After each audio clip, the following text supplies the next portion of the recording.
E aí, investidores, sejam bem-vindos de volta. Hoje a gente vai conversar sobre 5 regras, ou 5 princípios que, se seguidos, vão te deixar ricos no longo prazo, vão te ajudar aí a atingir a independência financeira sem nenhuma dificuldade. Então, eu sou o Enéas, esse é o Valoriza e vamos lá.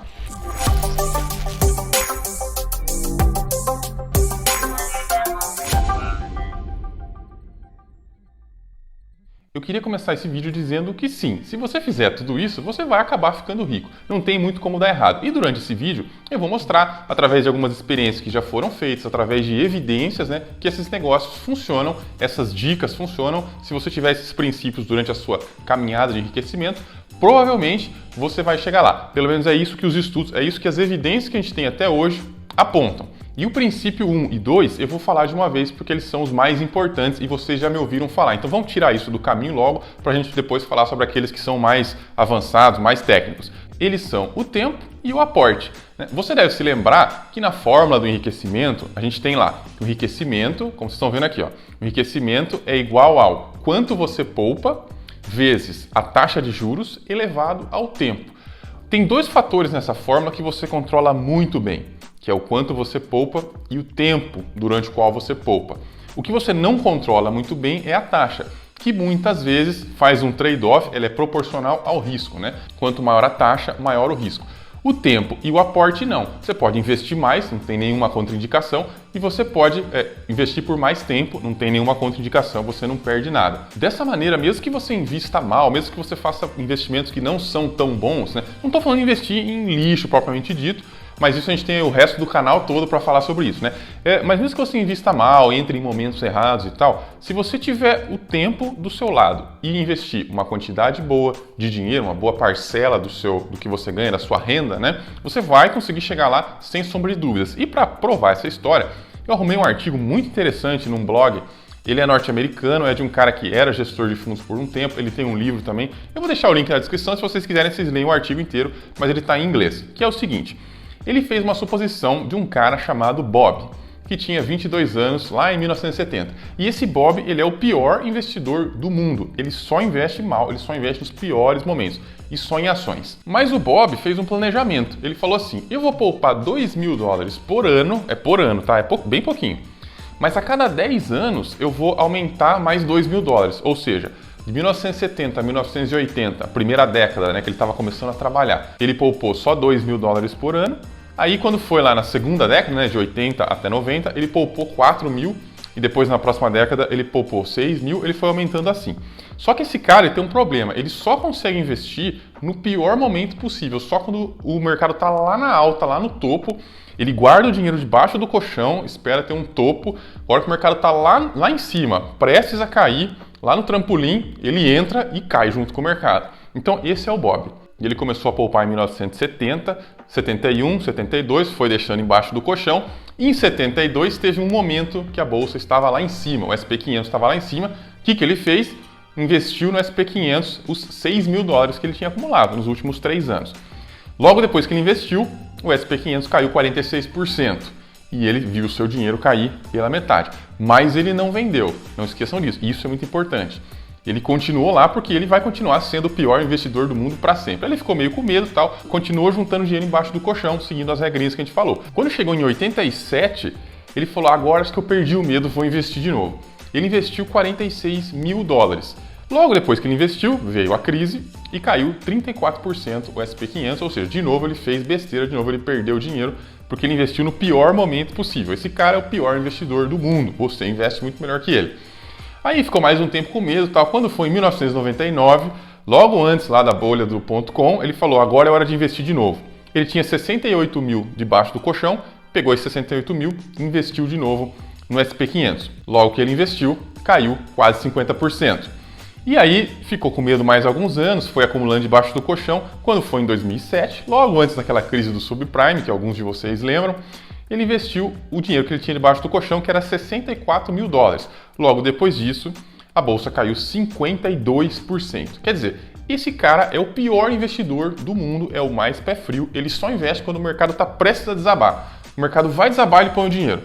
E olha que interessante o que aconteceu. Quando passou todos esses anos, ele tinha investido o total de $184.000, Era o fundo de aposentadoria dele. Veja que não é um investimento muito alto, ele investiu pouco, né? Porque isso aqui é a vida inteira dele. E quando chegou em 2014, que ele resolveu se aposentar, ele tinha 1,1 milhão de dólares. Quer dizer, ele se tornou um milionário simplesmente sendo o pior investidor do mundo e nem investiu tanto assim. A única coisa foi que ele nunca vendeu. Isso é para vocês entenderem a importância do tempo e a importância de nunca parar de investir, nunca parar de aportar. São as duas principais variáveis que só você controla. Você não controla a macroeconomia, você não controla a gestão da empresa, você não controla o humor do mercado, você não controla a cotação do dólar, você não controla nada. Mas você controla o quanto você investe e o tempo que você consegue deixar esse dinheiro investido. Então essas são as suas duas principais armas. E vamos supor que a gente não seja tão ruim que nem o Bob, né? Se ele investisse todo ano, sem olhar preço, sem olhar nada, simplesmente fosse comprando todo ano, ele teria terminado com 2,3 milhões de dólares. Quer dizer, teria terminado aí com o dobro. Que eu acho que é mais ou menos o que a gente conseguiria, né? Investindo assim, sem olhar nada, sem rebalancear, sem fazer nada. Ele simplesmente foi lá, foi colocando o dinheiro lá e no final ele tinha mais de 2 milhões de dólares. Se aposentaria com alguma tranquilidade. Então essa história do Bob nos ensina que a gente tem que focar naquilo que a gente controla. Isso não vale só para o investimento, mas esse canal é só sobre investimento. Então a gente deve focar naquilo que a gente controla. O tempo e o quanto a gente investe, qual o percentual do nosso salário, né? Só para dar uma dica aqui mais numérica, eu imagino que algo em torno de 20% da sua renda seja suficiente para garantir uma aposentadoria, se você começar a acumular cedo. Agora, se você quer ficar milionário com investimento e tal, aí você tem que investir mais, aí você tem que correr mais atrás, claro. Mas para a pessoa normal, que não quer depender do INSS, 20% da renda já está de bom tamanho. Bom, esses foram os dois primeiros princípios. Eu falei que tinha 5, vamos ao terceiro, que é a questão de diversificar. Tem um vídeo recente no canal sobre isso, sobre diversificação, que eu falo bastante sobre esse tema. Inclusive eu vou deixar o link aqui nos cards e na descrição para vocês darem uma olhada. Mas eu vou puxar de lá um gráfico, um estudo muito interessante, feito pelo professor Marcelo, lá da Universidade do Rio Grande do Sul. E esse estudo mede a chance de você superar o Ibovespa investindo em ações aleatórias, simplesmente sem critério nenhum. Que não é o que a gente faz, mas é interessante para a gente ver o poder da diversificação. Olha que bacana. Se você olhar aqui, o cara que investiu em uma ação só durante um ano, ele tem 51,7% de superar o Ibovespa. Quer dizer, ele talvez supere o Ibovespa, está quase ali no meio a meio. Conforme a gente vai aumentando o número de ações, que é para cá, ou o número de anos que ele segura as ações, que é para cima, essa chance vai aumentando.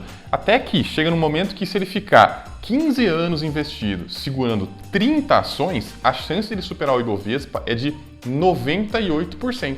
E nós estamos falando de uma escolha aleatória. Não olhou se a empresa dava lucro, não olhou se a empresa tinha boa governança, tinha bons fundamentos, ele simplesmente olhou se a empresa existe. Ela existe, foi lá e pegou a empresa. Claro que no vídeo que eu deixei para vocês tem muito mais detalhe dessa pesquisa. Se vocês quiserem, assistem lá, vocês vão entender exatamente os critérios, por que isso aqui vale.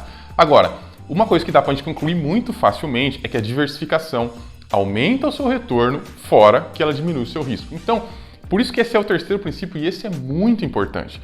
O pequeno investidor precisa diversificar, porque dificilmente o pequeno investidor vai acertar uma grande tacada, né? Você pode ter comprado, sei lá, Tesla quando ela não valia nada e hoje está milionário. Pode ser, mas eu acho que você não fez isso, por isso que você está me assistindo aqui nesse canal. O mais indicado para a gente é comprar de forma diversificada e manter essa diversificação com o tempo. Esse é o terceiro princípio, esse eu considero um dos mais importantes. Ele é meio desprezado, ele está meio fora de moda. As pessoas acham que você tem que ter poucas. Por quê? Vamos tentar entender o porquê. O pessoal que vende assessoria, vende casa de research, vende relatório, vende essas coisas, eles precisam que investir seja uma coisa difícil, porque senão o que eles vendem não vale nada, né? Eles precisam que seja uma coisa assim complicada, arriscada e tal, para que você pague para eles mitigarem o seu risco, você pague para eles te venderem uma análise e você saber se o que você está fazendo é uma boa coisa ou não. Porém, essa não é a realidade. A realidade é que investir é sim, muito simples e que qualquer pessoa consegue investir. O Peter Lynch nos ensinou isso daí com aquele livro fantástico dele, né? O jeito Peter Lynch de investir. Qualquer pessoa consegue investir muito bem e às vezes até melhor do que os grandes gestores lá de Wall Street ou de São Paulo. Bom, já concluímos que a gente tem que investir mais dinheiro, investir por mais tempo e diversificar bastante. Agora vamos para o quarto princípio que também é importante. Aliás, todos os 5 aqui são fundamentais. Se você furar um deles, provavelmente você vai se dar mal. O quarto princípio é investir em valor, é investir em bons ativos, né? É o contrário de investir em preço. Investir em valor significa comprar coisas que são boas, coisas que tendem a durar muitos anos, investimentos que provavelmente estarão na sua carteira por 30, por quantos anos forem necessários e que idealmente você nunca vai nem vender. Um dia ele vai começar a pagar dividendos e você vai viver deles, né? Porque são muitos. A grande premissa por trás desse princípio é que as empresas que são boas, ou outros ativos, os fundos imobiliários, enfim, qualquer tipo de investimento que são bons, que tem valor, tendem a continuar bons. Boas empresas tendem a continuar boas empresas. Isso a gente observa com aquele efeito Linde, né? Que é um efeito que diz que quanto mais tempo um evento se repete, mais chance ele tem de se repetir no futuro. Isso é muito legal, isso funciona com empresas assim, com vários dados. Eu poderia fazer um vídeo só falando do efeito Linde. Aliás, se você tem interesse, deixa nos comentários aí que eu tenho bastante material sobre isso. Posso fazer um vídeo sobre isso no futuro. Mas hoje eu vou dar só como exemplo a questão do lucro. Olha que interessante esse estudo, cujo link eu vou deixar para vocês também na descrição para que vocês verifiquem tudo. Às vezes eu não tenho tempo no vídeo de ficar passando todos os detalhes do porquê que o negócio é válido, mas aí eu deixo para vocês podem ir lá, podem conferir. Eu costumo filtrar bem o que eu falo aqui para não falar bobagem, porque canal de bobagem já tem um monte por aí. Eu vou colocar o gráfico na tela e vamos começar lendo ele lá da primeira coluna, que fala o seguinte: empresas que estão dando 6 ou mais anos de prejuízo têm 13% de chance de dar lucro no próximo ano. Ou seja, elas tendem a continuar dando prejuízo. Vamos pular todo o resto aqui, vamos lá para a outra ponta. Empresas que estão dando lucro há 6 anos ou mais de 6 anos têm 96,4% de chance de continuar dando lucro. O que esse estudo quer dizer? Basicamente, que tudo tende a continuar como está. A inércia é uma força muito importante no meio dos investimentos, no meio de empresa, no meio de fundo imobiliário, no meio de tudo que tenha valor. Então, se a gente escolhe coisas que têm valor, provavelmente essas coisas vão continuar tendo valor. Isso, além de valer para lucro, vale para crescimento do lucro, né? As empresas que cresceram mais o lucro têm mais chance de continuar crescendo o lucro. Enfim, tem um monte de aplicação. Como eu falei, se tiver interesse, deixa nos comentários, eu faço um vídeo só falando do efeito Linde. E uma coisa muito interessante é que as empresas ruins tendem a continuar ruim. Então, existe uma moda no mercado, uma euforia de procurar turnaround, que é empresa ruim que pode ficar boa e aí você ganha uma bolada. Isso é mais ou menos bilhetinho de loteria. Pode acontecer? Pode, mas a gente acabou de ver que a chance é muito menor. Então, procurar bons ativos quer dizer procurar coisas que já são boas. Empresas que já são boas, por exemplo, é uma coisa que vai te dar bom resultado. É uma coisa que provavelmente, aliás, vai te deixar rico. Porque a gente tem uma tonelada de empresa que dá lucro há 10, 20 anos sem parar e mesmo assim continua crescendo, apresentando resultados cada vez melhores e te deixando cada vez mais rico e enchendo o nosso bolso de dividendos, de crescimento, enfim, de um monte de coisa. Então, esse quarto princípio gira em torno disso. Coisas boas tendem a continuar coisa boa, né? Eu sei que a mídia não para de falar na Oi. A Oi vive no noticiário. Por quê? Porque o pessoal quer dar a grande tacada, quer pegar uma porcaria e ganhar muito de ficar rico numa tacada só. Pode acontecer? Pode acontecer. Mas é provável que aconteça? Não, não é provável que aconteça. É provável que todos percam ou que fique aquela coisinha mais ou menos aí, amanhã depois fecha o capital e pronto, morre a empresa. É isso que costuma acontecer no mercado. Se você tem alguns anos de bolsa, provavelmente você já viu isso acontecer várias e várias vezes. E por fim, o último princípio, também muito importante, e eu considero o mais difícil de todos, é nunca vender. Eu não vou ficar repetindo o que eu sempre falo aqui, que vender paga taxa, paga imposto, paga spread, vende na hora errada, enfim. Tem um monte de coisa que eu sempre falo, não vou ficar repetindo, mas o que eu vou dizer aqui é o seguinte. Tem muito holder por aí que fala assim, eu só vendo se perder os fundamentos. Será mesmo? Será que você vai saber se perder os fundamentos mesmo? Será que a empresa só não está passando por um momento difícil? A questão é, a gente nunca sabe, nunca. Se você investe em bons ativos, você diminui o risco de ter uma empresa na sua carteira que quebra. Mas vai acontecer? Vai acontecer. Eu me lembro muito bem, lá em 2013, que a WEG, que hoje é uma queridinha da Bolsa, era uma empresa problema. Ela ficava patinando, o lucro dela não aumentava, ela tinha um caixa gigantesco e ela não investia e não distribuía, então um monte de analista não gostava da WEG, porque ela tinha esses problemas, ela não tinha uma cara muito boa mesmo lá em 2013. Bom, ela multiplicou por 10 desde então e virou uma empresa estrela aí da Bolsa, hoje todo mundo gosta dela, hoje todo mundo, né? Então assim, ter WEG hoje é fácil, ter WEG de 2010 até hoje não é tão fácil, e quem segurou essa empresa na carteira tem muito mais do que investiu, né? Então, de vez em quando, vai ter empresa que vai dar uma piorada, né? Hoje a gente tem a Cielo, que é uma empresa que é líder de mercado e tal, mas passa por problemas, né? Tem as margens apertadas, porque tem concorrência, enfim, tem um monte de coisa acontecendo com ela. A grande questão é o seguinte, se você não aguenta ter uma Cielo hoje na carteira, você nunca vai ter uma VEG, né? Tudo bem, pode ter uma VEG que comprou ontem, mas você nunca vai ter 10, 15, 20 anos de VEG e não vai ter aqueles lucros absurdos. A gente tem que aguentar. Não quer dizer, às vezes você não consegue continuar comprando, tudo bem, a empresa realmente, a Cielo está patinando, a gente não sabe para onde ela vai, então você pode até parar de comprar. Agora, vender é uma coisa que se você faz, você nunca vai enriquecer na bolsa. Se você não aguentar uma Cielo de vez em quando, você nunca vai ter uma Magalu, você nunca vai ter uma empresa que vai bombar. Então, e parece que não, né? Parece que imagina, isso nunca vai acontecer, isso nunca aconteceu. Todas as empresas que hoje são estrelas, pode olhar os bancos, pode olhar a Raia Drogasil. Raia Drogasil é uma também. Muitos anos atrás falava, não, essa empresa não tem margem, essa empresa é difícil, muita concorrência, não vai conseguir ganhar nos laboratórios, não vai ter negociação, etc, etc. Olha onde é que está a Raia Drogasil, né? Então toda empresa passa por um momento difícil. Se você não aguenta, é melhor que nem invista em ações. Porque se você vende, por exemplo, quem vendeu uma VEG lá em 2013, como é que será que está hoje? Isso para não apelar, não falar de Amazon, não falar de Apple, né? Que são empresas que apresentaram, já falei em outros vídeos, apresentaram problema, tiveram balanços ruins, passaram pela bolha do .com e tal. E quem vendeu, vendeu bem mal, porque depois elas viraram muito mais dinheiro. Então, essa é a quinta regra, esse é o quinto princípio. Nunca venda nada.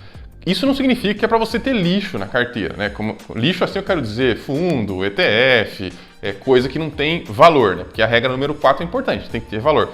Agora, de repente, você vai lá, compra coisas com valor, compra coisas boas, e essas coisas assim, aparentemente perderam fundamento, aparentemente não estão tão boas, cuidado! A chance de você vender uma VEG, a chance de você vender uma Raia Drogasil é muito grande. A chance de você vender uma Apple não despreza. E tem mais, se você não vender, se você deixar a empresa lá, qual é que é o risco que você corre? 100% do que você tem naquela empresa, certo? Você tem 10 mil, você pode perder 10 mil. Agora, quanto que você pode deixar de ganhar se você vender aquela empresa? Muito mais, porque 10 mil pode virar 100 mil, pode virar 200 mil, pode virar 1 milhão. Como já aconteceu várias vezes no mercado financeiro. Então, o risco de ficar de fora é muito maior do que o risco de ficar dentro, porque o retorno na bolsa é assimétrico. Aliás, é por isso que a gente diversifica, então todos esses princípios funcionam em harmonia. Se você consegue seguir esses 5 princípios, não tem jeito de você não terminar rico ou de você não terminar com uma independência financeira, né? Você tem que investir o suficiente, a quantidade suficiente, pelo tempo suficiente, de forma diversificada, em valor e jamais vender. Não tem como ficar pobre fazendo isso. E o que eu quero perguntar para vocês é qual desses princípios, desses 5 princípios, você acha que é o mais difícil? O que eu acho mais difícil é não vender, porque ter um patinho feio na carteira incomoda, enche o saco, toda vez que você abre o home broker você vê aquela coisa lá. Então assim, mas eu não sei, eu quero saber de vocês, o que vocês acham que é mais difícil? Diversificar é mais difícil? Escolher empresas de valor, ativos de valor é mais difícil, né? Ou será que de repente só aportar mais é mais difícil? Ficar mais tempo, ter paciência, o que é mais difícil para vocês? E além disso, se você pensa em usar valuation, eu recomendo fortemente que você assista esse vídeo que explica mais ou menos por que valuation não é uma boa ferramenta para quem faz buy and hold. Além disso, se você não é inscrito, aproveita para se inscrever no canal. Toda semana eu trago algum vídeo, algum conteúdo relacionado ao mundo dos investimentos. A gente se vê semana que vem, até lá!